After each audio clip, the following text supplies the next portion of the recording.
अस्सलाम वालेकुम, welcome back to my YouTube channel. कैसे हैं आप सब लोग? उम्मीद करती हूँ कि आप सब लोग खैरियत से होंगे। आज आपके लेके आई मैं बहुत ही ज़्यादा क्रीमी और बहुत ही ज़्यादा सॉफ्ट वनीला आइसक्रीम की रेसिपी, जो कि बनती है बिल्कुल बाज़ार जैसी। बाज़ार से लाने की भी ज़रूरत नहीं है, घर में बनाएं।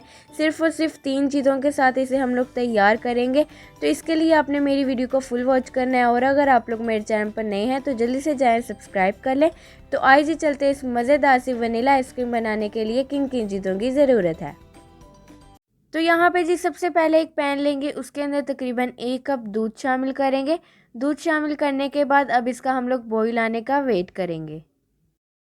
तो यहाँ पे जी देखिए, बॉईल आने के बाद इसमें हम लोग 1/4 कप शुगर शामिल करेंगे। शुगर शामिल करने के बाद अब आपने इसे कॉन्टीन्यूसली हिलाते रहना है। आपने इसे इसलिए हिलाना है ताकि एक इसका बहुत ही स्मूथ सा मिक्सचर जो है वो तैयार हो जाए। तो बस हम लोग इसका थिक होने का वेट करेंगे। तो यहाँ पे जी देखिए, मिक्सचर थिक भी हो चुका है, इसका कलर भी चेंज हो चुका है। तो इसका मतलब है हमारा कंडेंस्ड मिल्क है बिल्कुल तैयार। तो अब इसे हम लोग साइड पे रख देंगे ताकि ये रूम टेम्परेचर पे आ जाए। तो आइए चलते हैं अब इसके हम लोग नेक्स्ट स्टेप की तरफ।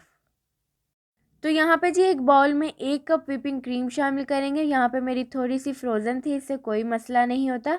तो आप लोगों की भी क्रीम जो है वो फुल ठंडी होनी चाहिए, फिर ही वो अच्छे से व्हिप होती है। तो यहाँ पे चिकन पोटर मर्ज, जब ज़्यादा गर्मी होती है तो क्रीम जो है वो जल्दी से रूम टेम्परेचर पे आ जाती है। जब आप लोग उसे विप करते हैं तो वो अच्छी तरह से विप नहीं होती। तो आप लोगों ने इसके लिए क्या करना है, जिस बाउल में आप लोगों ने विप करनी है वो आप लोगों ने 1 घंटे के लिए ऊपर फ्रीज़र में रख देना है, ताकि वो अच्छी तरह से ठंडा हो जाए। और अगर आप लोग ये भी स्टेप ना करना चाहें तो आप लोग इसके बाउल के नीचे ही थोड़ी सी बर्फ़ रख लें, ताकि जो क्रीम है वो ठंडी रहे और अच्छी तरह से विप हो जाए। तो बस यहाँ पे जी मैं इसे अच्छी तरह से विप करूँगी 4 से 5 मिनट के लिए, या फिर इतना कि जब तक ये अपनी क्वांटिटी से डबल ना हो जाए। तो यहाँ पे जी देखिए, क्रीम हमारी अच्छी तरह से विप हो चुकी है। तकरीबन 4 से 5 मिनट लगे, अच्छी तरह से विप हो चुकी है, इसकी क्वांटिटी भी डबल हो चुकी है। तो अब इसमें ऐड करेंगे हम लोग कंडेंस मिल्क, जो कि हम लोगों ने अभी तैयार किया था। मैं इसमें 8 टेबलस्पून कंडेंस मिल्क ऐड करूँगी। आप लोग अपने टेस्ट के मुताबिक ऐड कीजिएगा, क्योंकि मेरी जो क्रीम है वो ऑलरेडी इतनी मीठी थी। तो आप लोगों ने अपनी क्रीम के हिसाब से ऐड करना है। अगर आप लोगों की क्रीम जो है वो अनस्वीट है तो आप लोग इसके अंदर ये सारा ऐड कर दीजिएगा। और अगर आप लोगों की मीठी है तो आप लोग अपने मीठे के हिसाब से ही ऐड करें, मैंने इसमें कम ही ऐड किया था। तो अब यहाँ पे जी मैं इसे अच्छी तरह से विप करूँगी ताकि कंडेंस्ड मिल्क अच्छी तरह से मिक्स हो जाए।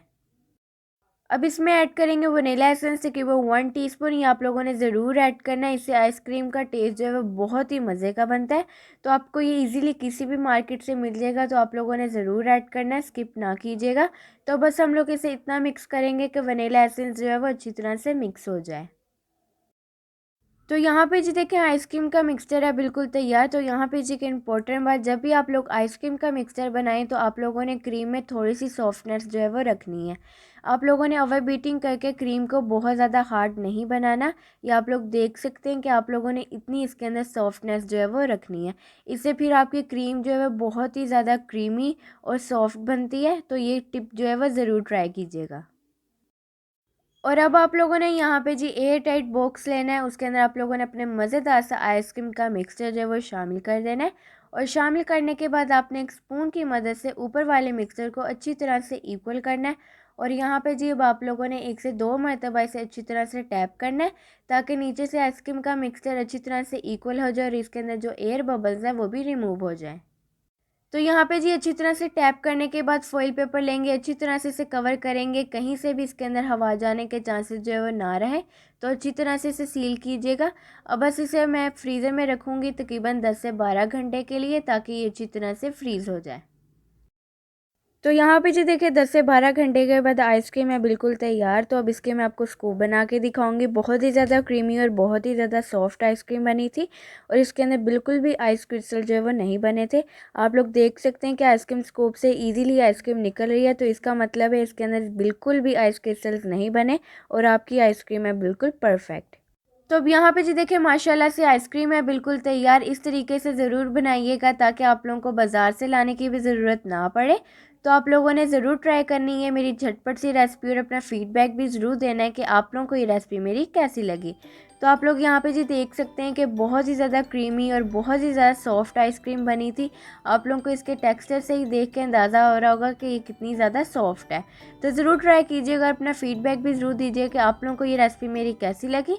तो अगर आप लोग मेरे चैनल पर नए हैं तो जल्दी से जाएं मेरे चैनल को सब्सक्राइब करें, वीडियो को लाइक करें, शेयर करें अपने दोस्तों के साथ, अपनी फैमिली के साथ, और कमेंट करके भी अपना फीडबैक ज़रूर दीजिए कि आप लोगों को ये रेसिपी मेरी कैसी लगी। तो मुझे दीजिए इजाज़त और मुझे रखिए दुआओं में याद। अल्लाह हाफिज़।